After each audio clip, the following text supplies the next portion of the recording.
In the dense jungles of Verox, Carter Reynolds was completely lost.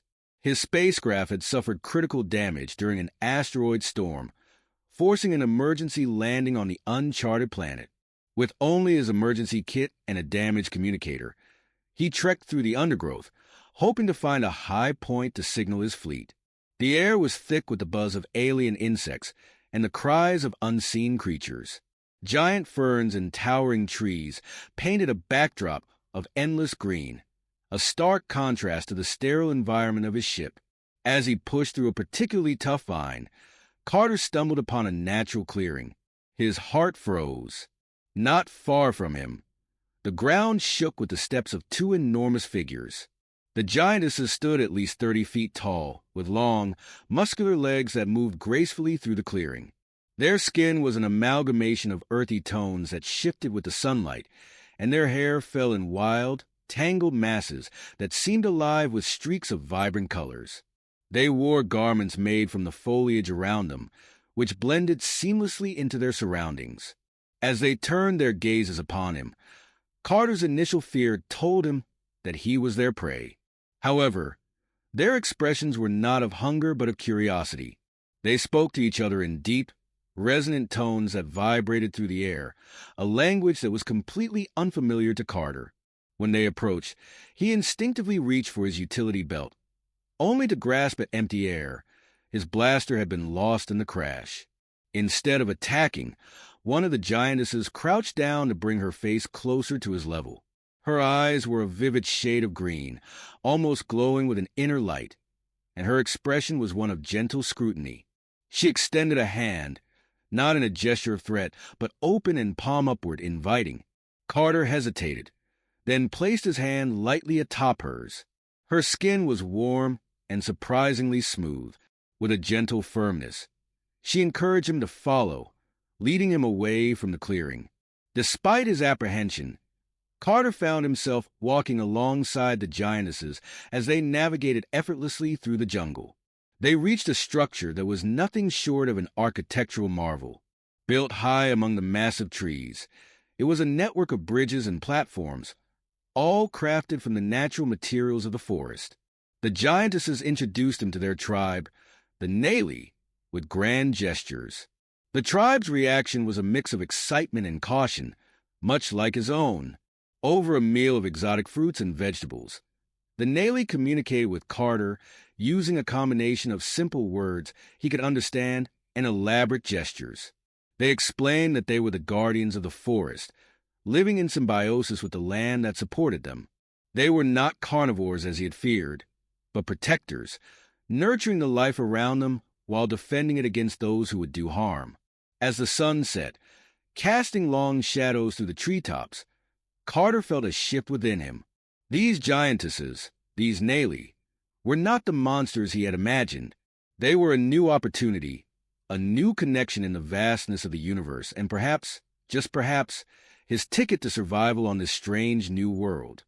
As the days turned into weeks, Carter's understanding of the Naley deepened. Their initial communications, once punctuated by awkward gestures and simple phrases, grew into more complex exchanges. Carter had always had a knack for languages, and he threw himself into learning theirs with fervor. The giantesses, for their part, were eager teachers. They introduced him to their customs, their history, and the delicate balance they maintained within the ecosystem of their forest home. One evening, under the glow of bioluminescent plants that hung like stars from the giant trees, Mira and Lona, the two giantesses who had first found him, sat with Carter by a fire. They shared stories of the Naley, of past challenges and victories. Carter listened, fascinated by the depth of their culture. The Naley had faced down poachers, weathered severe storms, and even repelled invasions by other, less peaceful giant tribes from the north. The turning point came when Carter shared stories of Earth and his travels among the stars. The Naley were mesmerized by his tales of distant galaxies and the technology that humanity wielded. Their eyes widened at the description of his spacecraft, which, despite its current state of disrepair, represented a marvel of human ingenuity. This mutual exchange fostered a bond that went beyond mere friendship, Carter had become a part of their community. The giantesses trusted him enough to reveal the secrets of their most sacred site, the heart of the forest. It was a mystical grove where the trees themselves seemed to pulse with an unseen energy. Here, the Naley came to meditate and connect with the forest. During one of these visits, a misunderstanding that would test Carter's newfound relationship with the Naley occurred. While exploring the grove, Carter inadvertently stepped on a sprouting, a young sentient plant that the Naley revered almost as a child. The plant emitted a high-pitched cry, alerting the tribe. The Naley's reaction was swift and fierce. They surrounded Carter, their expressions clouded with anger and betrayal. Carter, realizing his mistake, felt a cold dread wash over him. He tried to apologize, to explain, but the language barrier suddenly seemed insurmountable. Mira, who had grown fond of Carter, stepped forward. She calmed the others and listened as Carter expressed a sincere remorse and ignorance of the sprouting's significance. The tension eased as Mira explained to her tribe that it was an accident, a result of cultural misunderstanding, not malice. To make amends, Carter offered to help tend to the sprouting, using some of his medical supplies to aid its recovery. The Naley were touched by his earnest effort to correct his mistake. As they watched the sprouting slowly heal, the incident forged a deeper understanding among them.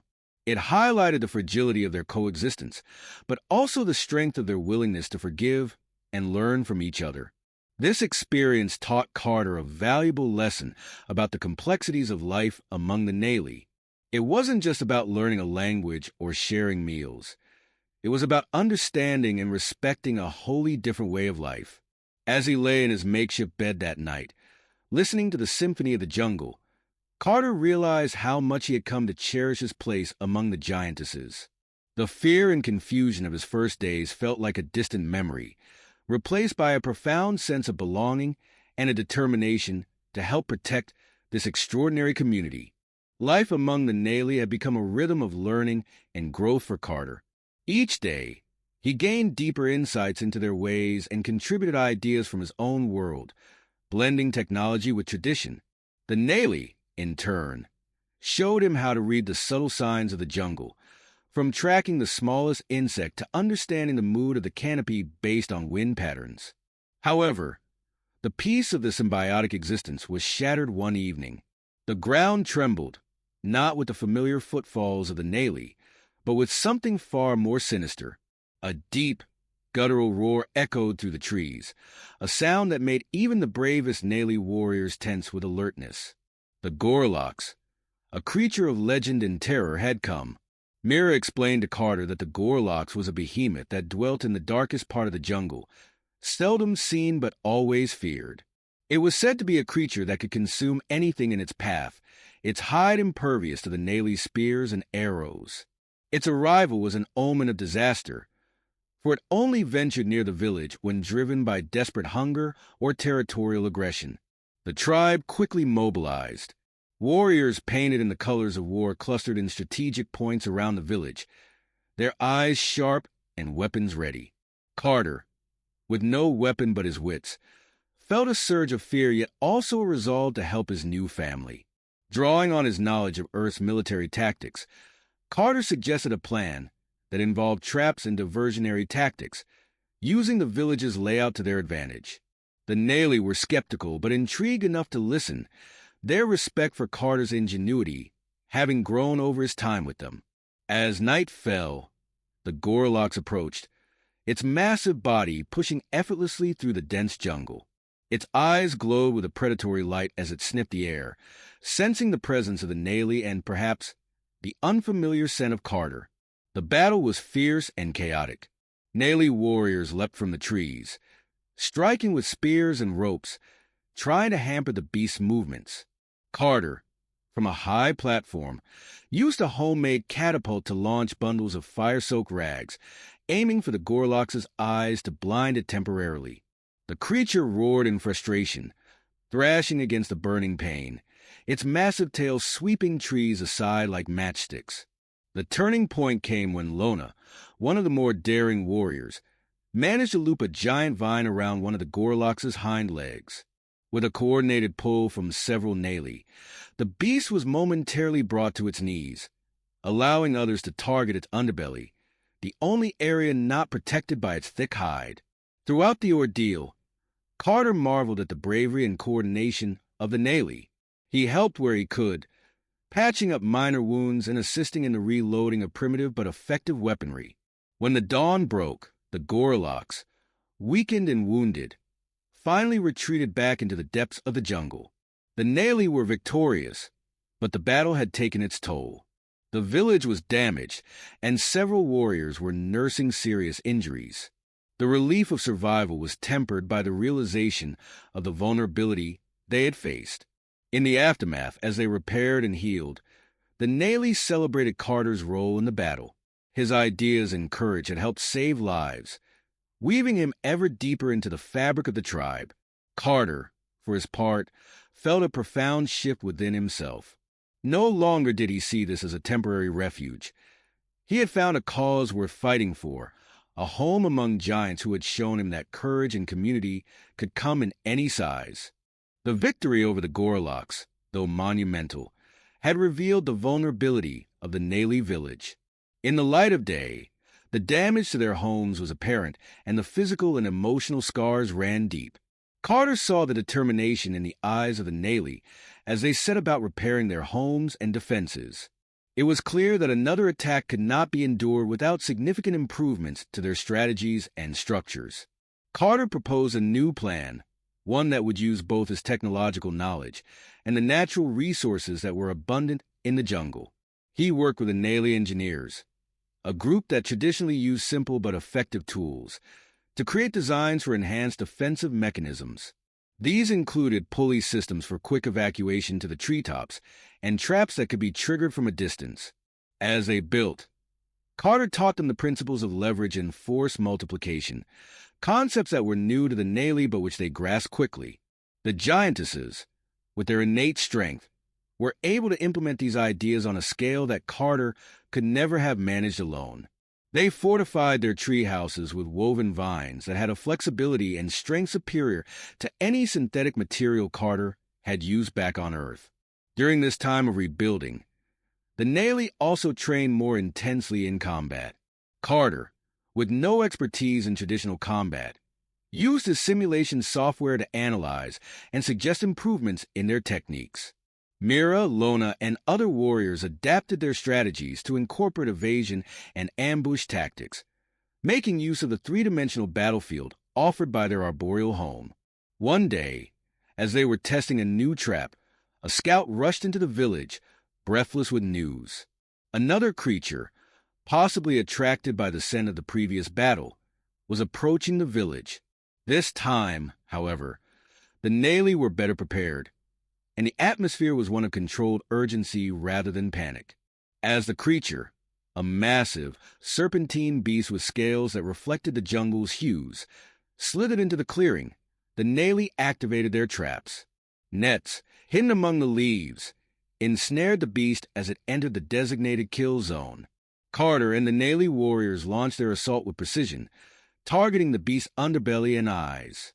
The battle was intense but brief, the beast quickly overwhelmed by the combined might of Nali engineering and bravery. As the creature lay defeated, the Nali celebrated not just their victory but the success of their new defenses, a testament to their ability to adapt and learn. In the following days, the village's atmosphere was one of rejuvenated spirit and strengthened community bonds. Carter found himself at the heart of their celebrations, his status among them now solidified not just as a friend, but as a vital member of their society. As he lay in his treehouse that night, listening to the nocturnal sounds of the jungle, Carter reflected on his journey. What had started as a fight for survival in an alien land had transformed into a profound commitment to a people and a place. He was no longer just a survivor or a visitor. He was a Nali, in spirit if not in form. His thoughts drifted to the stars above, to the home he had left behind, but he felt no longing. Here, among the giantesses of Verox, he had found a new purpose, a new life, and a new home. The battles with the Gorloks and the Serpentine Beast had left their mark on the Nali village, But they also sparked a period of intense innovation and cooperation. Carter worked alongside the Navy, combining his technological insights with their traditional knowledge to create a stronger, more resilient community. They developed a hybrid approach that integrated advanced Earth technology with the natural resources and techniques of the Navy. One of Carter's first projects was to enhance communication within the village and with nearby Navy communities. Utilizing parts from his downed spacecraft and adapting them to work with the Navy's organic tech, he helped construct a network of communication nodes made from bioluminescent plants and salvaged communicator parts.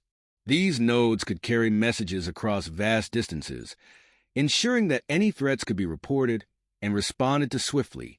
In addition to communications, Carter focused on improving the village's energy efficiency and safety measures. He introduced solar panels from his ship, which were initially met with curiosity and skepticism.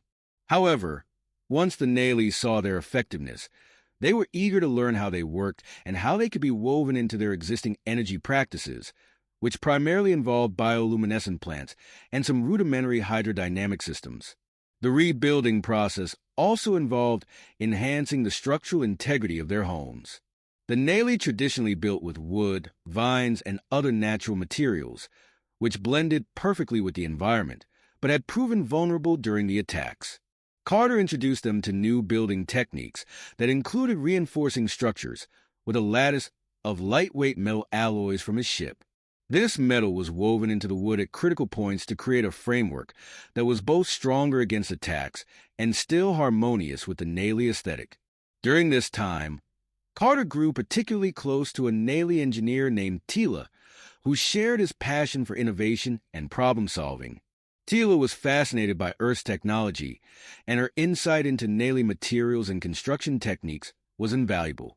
Together, they pioneered several new tools and machines that made building and daily tasks more efficient for the Navy. Their most ambitious project was the construction of a water purification system using a combination of Navy biofilters and advanced filtration materials from Carter spacecraft. This system provided clean drinking water to the village, a critical improvement since the local water sources had become contaminated during the previous battles. As the weeks turned into months, the village not only recovered but flourished. The enhancements brought about by this collaboration between Carter and the Navy did not go unnoticed by other tribes and communities. Delegations from neighboring areas visited, eager to learn and possibly adapt these innovations for their own use. These interactions sparked a new role for Carter as a liaison and advisor, helping to spread the technologies and techniques developed in the Navy village to others. He felt a deep satisfaction in seeing the positive impact of his work, reflecting on how different his life had become since the crash. He had arrived on Verox as a lost astronaut, a man out of his element, and had become an integral part of a community and a driver of change. One evening, as Carter and Tila watched the sunset from the highest platform in the village, they discussed plans for further innovations. The conversation drifted to dreams of what the future might hold, not just for the village, but for all of Navy society. It was clear that Carter's journey on Verox was far from over. It had become his mission, his new frontier. The stars still called to him, but for now, they were just lights in the sky over his new home. The sun rose over the rejuvenated Navy village, casting long shadows and golden light through the newly reinforced structures. The air was filled with the sounds of the Navy going about their morning routines, a symphony of harmony and industry that had been hard-won to the past months of struggle and innovation. Carter stood on a newly built lookout platform, surveying the village that had become his home, feeling a profound connection to this place and its people. Today was different, though. Today was a day of decision. Carter's spacecraft, long since repaired and modified with the help of Navy technology, was ready to launch. He could return to Earth to report on his discoveries and the miraculous society he had found. Yet, as he watched the Navy moving below, working together, sharing laughter and conversation, a deep sense of belonging tugged at his heart.